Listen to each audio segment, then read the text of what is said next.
السلام علیکم ورحمۃ اللہ وبرکاتہ۔ ناظرین، آج ہم بات کرنے جا رہے ہیں نیوزی لینڈ کے دو مساجد کے سفاک قاتل، اس کو 24 اگست کو نیوزی لینڈ کی عدالت عالیہ نے پھانسی دینے کا اعلان کر دیا۔ ناظرین، اس سے پہلے کہ ہم بات کو لے کر آگے چلیں، آپ سے گزارش ہے کہ آپ چینل کو سبسکرائب کر لیجیے تاکہ آپ بھی ہم سے جڑے رہیں اور ہماری بھی حوصلہ افزائی ہوتی رہے۔ نیوزی لینڈ کے ایک جگہ ہے کرائسٹ چرچ، وہاں دو مساجد میں ایک شخص اندھا دھند فائرنگ کر کے 51 لوگوں کو، اسی وقت 50 لوگوں کو شہید کر دیا اور 40 لوگوں کو زخمی کر دیا۔ عدالت عالیہ، نیوزی لینڈ کی عدالت عالیہ کے جج جسٹس کیمرون مینڈر نے مساجد پر حملے میں ملوث آسٹریلوی شہری برینٹن ٹاٹ کو سزائے موت سناتے ہوئے پھانسی کی سزا کے لیے 24 اگست کا دن مقرر کیا ہے۔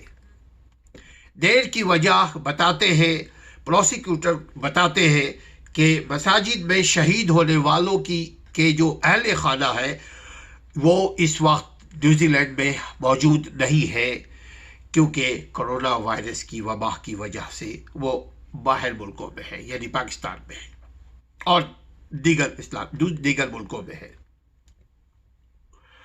ان کو فوری طور پر نیوزی لینڈ لایا بھی نہیں جا سکتا، یہی وجہ تھی دیر ہونے کی، ورنہ پہلے ان کو سزا دے دی جاتی۔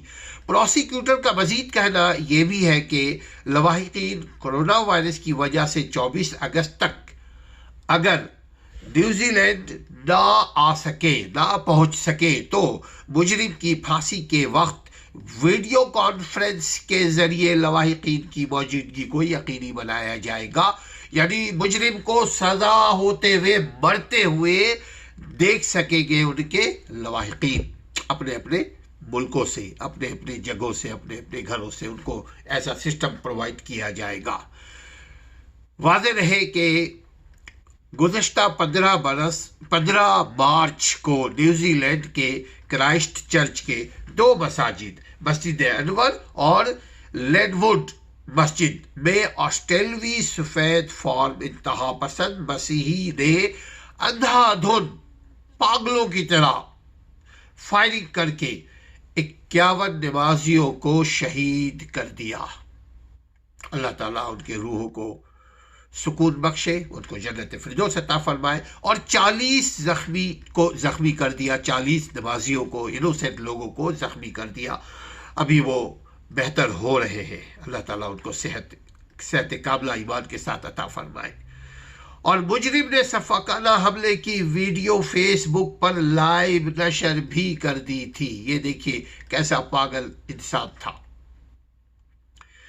ہم نیوزی لینڈ کی حکومت اور نیوزی لینڈ کی امپارشل جسٹس سسٹم کو سلوٹ کرتے ہیں، ان کو مبارکبادی پیش کرتے ہیں کہ انہوں نے اپنے ملک میں قانون کی بالادستی کو قائم کیا ہوا ہے، اور یہی وجہ ہے اللہ تعالیٰ ہم مسلمانوں کو دیا ہے کہ ظلم کی حکمرانی مت کرو۔ دیکھیے، ہر قسم کا انسان دنیا کے ہر ملک میں رہتا ہے، مگر قانون سب کے لیے ایک ہونا چاہیے، خواہ وہ امیر ہو یا غریب ہو۔ اب دیکھ لیجئے کہ انہوں نے مسلمانوں کو شہید کیا، مگر نیوزی لینڈ کی حکومت کوئی مسلمانوں کی حکومت نہیں ہے، لیکن انہوں نے انصاف کا بول بالا کیا۔ لہذا ہم شکریہ ادا کرتے ہیں نیوزی لینڈ کی حکومت اور عدالتی سسٹم کا، اور اسپیشلی ان ججوں کا جنہوں نے تیزی کے ساتھ اپنے عدالتی سسٹم کو آگے بڑھایا اور ظالم کو کیفر کردار تک پہنچایا۔ یقیناً ہم اور آپ جانتے ہیں کہ 51 لوگوں کو شہید کرنے والا شخص کو ایک مرتبہ پھانسی ہوگی۔ یہ دنیا کی عدالت ہے۔ اللہ کی عدالت میں جو ظالم ہوتا ہے اس کے ظلم کے مطابق اللہ سبحانہ وتعالیٰ اس کو سزا دے گا۔ اگر انسان کو قتل کیا تو اتنا ہی مرتبہ یا اللہ جانے کتنی مرتبہ اللہ اس کو سزا دے گا۔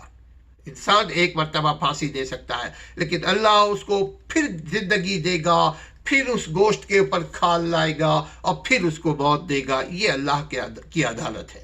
تو اللہ کی عدالت الگ ہے، اور دنیا کی عدالت میں بھی نیوزی لینڈ نے قانون کا بول بالا کیا۔ اللہ کرے ہمارے اسلامی ملکوں میں بھی نام نہاد صحیح مسلمانی ملکوں میں بھی اللہ قانون کی بالادستی کو قائم کرے، تاکہ ہم انصاف کے ساتھ، عزت کے ساتھ، غیرت کے ساتھ، سکون کے ساتھ ہمارے لوگ رہ سکیں اپنے اپنے ملکوں میں، اپنے اپنے گھروں میں۔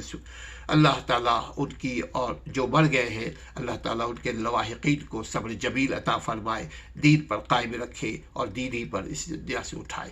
اپنا اور اپنے گھر والوں کا خیال رکھیے گا۔ اب تک اگر چینل کو سبسکرائب نہیں کیا تو سبسکرائب بھی کر لیجیے، تاکہ ہماری بھی حوصلہ افزائی ہو اور آپ بھی ہمارے ساتھ جڑے رہیں۔ السلام علیکم ورحمۃ اللہ۔